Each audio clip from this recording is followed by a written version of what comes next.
So yeah, this is where we started with non-ploughing, and it was inspired by a German family called the Wentzes, who had a similar machine which they made themselves. So we've changed the feet on this to what you can see now. We use this for sowing in the spring.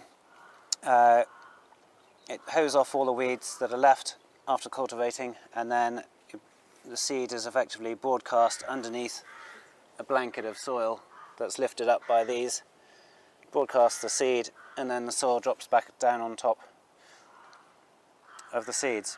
So you end up with a broadcast seed but under a nice blanket of soil, and that keeps the moisture underneath where the seeds are, and you end up with a small layer of dry soil on the top, but that's a good thing. It keeps the moisture where the seeds want it, but not where the weeds want it. So, harrow on the back just to level out the soil afterwards. So this mushroom is for distributing the seeds. It connects to the seed hopper on the front of the tractor, which is universal. So we have 3 machines all with this seed hopper on that all distribute seeds in the same way. So one seeder with various whatever number of seeding machines you want then. So it's very adaptable. We have found since using this initially that the rigid legs mean that these tines are fixed, much in the same way as a plough is fixed, and you still get that same smearing action of a plough in the autumn. Okay. So we've moved away from using this in the autumn to using a spring tine cultivator in the autumn for sowing, because it doesn't smear the soil at all almost. The vibrating action of the tine just tills the soil nicely even when it's wet, and you get no smearing of the soil. So it's much kinder on the soil. Yes, we're on silty clay loam over lower grey chalk. So as long as you manage the topsoil well, it drains well, and it has a great water holding capacity. The chalk acts as a huge sponge. However, if you don't, and we didn't in the past, you end up with waterlogged fields, and when you get high rainfall events, you just get puddles out in the field. So here's another one of our sowing machines, and so as I was just speaking a moment ago, this has spring tines on the bottom, and that's just much kinder on the soil. So when you're sowing, it wouldn't be so good in the spring because the seed won't be sown so carefully, and so you'll end up with the seed in the dry soil, which isn't what you want. But in the autumn, that's fine, because generally it's going to rain within the next week, and so the seed placement isn't so critical.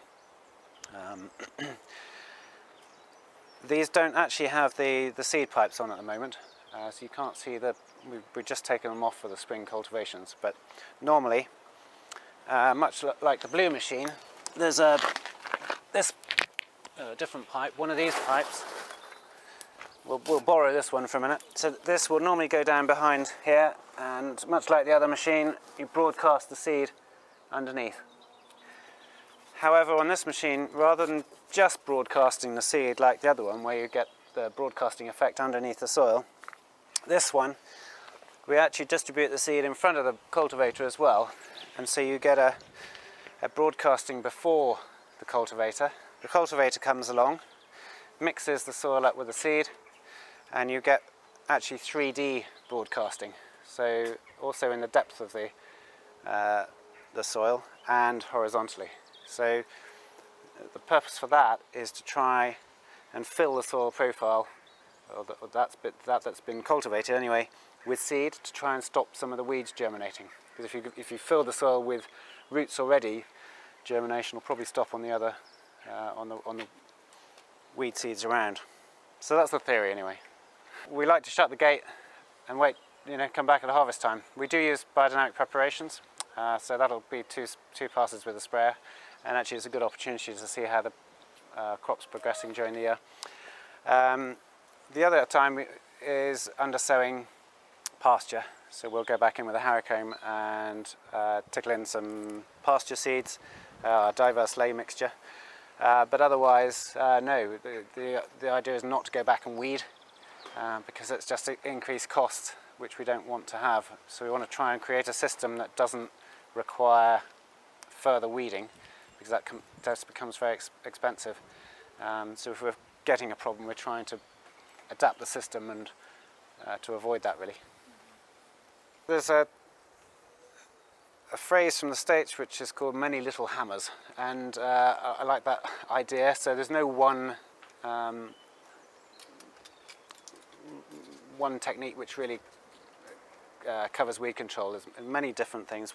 So I just talked about one system here, about planting the seeds, broadcasting it in 3 dimensions through the soil profile.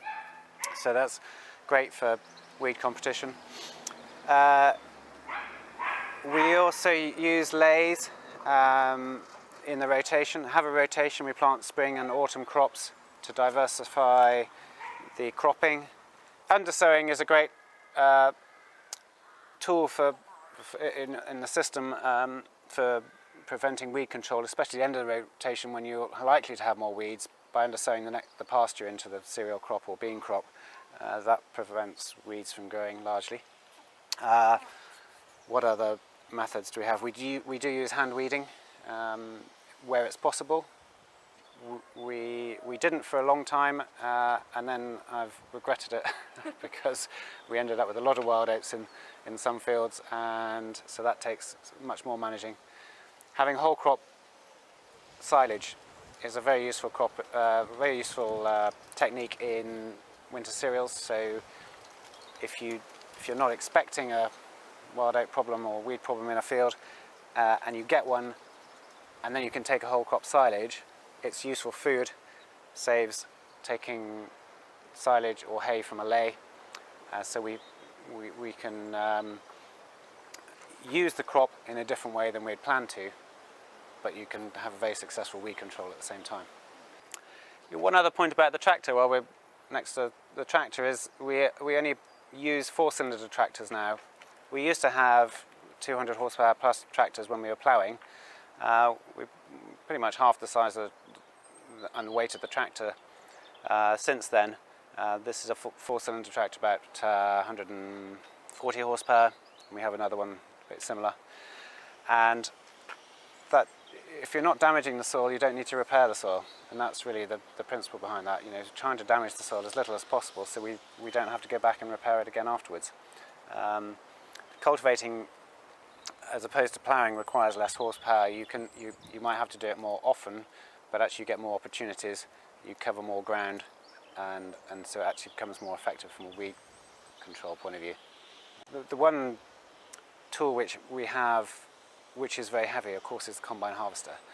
And 5-10 years ago, we used to find, every summer seems to be a wet summer, we'd get combine ruts in the fields, and that was really the challenge to cultivations, how to manage those combine ruts.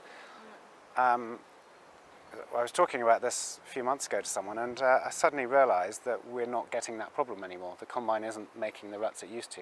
So that's been a huge change, something that sort of crept up on me, and I suddenly thought, oh, wow, actually, that's been a big change. We're not getting the ruts in the field from the combine, and yet we're still getting wet summer. So that's a real mark of improvement, I think, which makes life much easier when you're cultivating, and obviously improves us, shows the improvement in the soil. Yes, constantly. Not necessarily on purpose, although we do have some fallow periods. It's more a case of we'll do 1 cultivation or 2 cultivations normally to start with after combining, and then there is a time gap between when you next come back to do a further cultivation before you then plant later on in October, and therefore you get some weeds growing. False seeds bed, sort of naturally occurs in that time period. So it's we're really trying to control the grass weeds that have established during the crop, because they're the big tufts of grass. They're the challenging ones, really. But once they're a few days dry weather, they'll die off, and that's good. So with the blue machine, what we do is, you're on the blue machine at the moment, a wide feet. When they wear down, you end up with thin wide feet, which then become less effective at weeding and less good for sowing. So we cut off the wings. You then have narrow 50 centimetre points, and we use those to kind of make slots in the grass. So you go along once, and then you go along at 90 degrees. You can do it very fast, it's a very quick operation, and we're using up metal that would otherwise be thrown away, so it's quite cost effective. Once you've got the 90 degrees, you end up with a checkerboard effect, and then you can cultivate with the wide feet. But what you don't want to do is go in straight away with the wide feet, because you end up with big pieces of turf that you then push around all summer, and as soon as it rains they grow again. So we've learnt that the hard way. So you want to cut them into small pieces, and then the wind and the sun will dry them out and they'll die. This is our 6-metre cultivator, which is the biggest one we have on the farm. We don't use it very often because you can't use it on damp soils, only when the soil's dry, because it's heavier than the other machines we have. So the other ones are very light, we can use them when the soil is even damp. But clearly we can cover a lot of ground with this when the soil is dry in early September. And it does have a roller on the back. It's about the lightest, kindest roller that you could have on a machine, which is why we're happy to use it. We did have a period when we took it off and just used it as a hydraulic cultivator. Here it's in its trailed form, so if we want to get a little bit more soil cultivation by the rolling effect of the roller, we can do that with this machine. Yeah, I don't really like using the roller though, because I don't really want to be forcing the soil to break. We want it to break with the action of the weathering rather than by crushing, because that's again much kinder on the soil and the soil biology to be weathering the soil rather than crush it. But as I say, this is about the lightest, kindest roller you can have on a cultivator. No, we don't generally need it in the spring, so the soil's weathered over the winter. So we don't roll, and although we do have a set of Cambridge rolls out there, it's very rarely that we use them. We harrowcomb the small seeds in, and there's enough tilth in the soil without rolling to keep the moisture for the small seeds to grow. And we've tried several times doing little comparisons, rolling part of a field and not rolling part of the field. We've never seen a difference.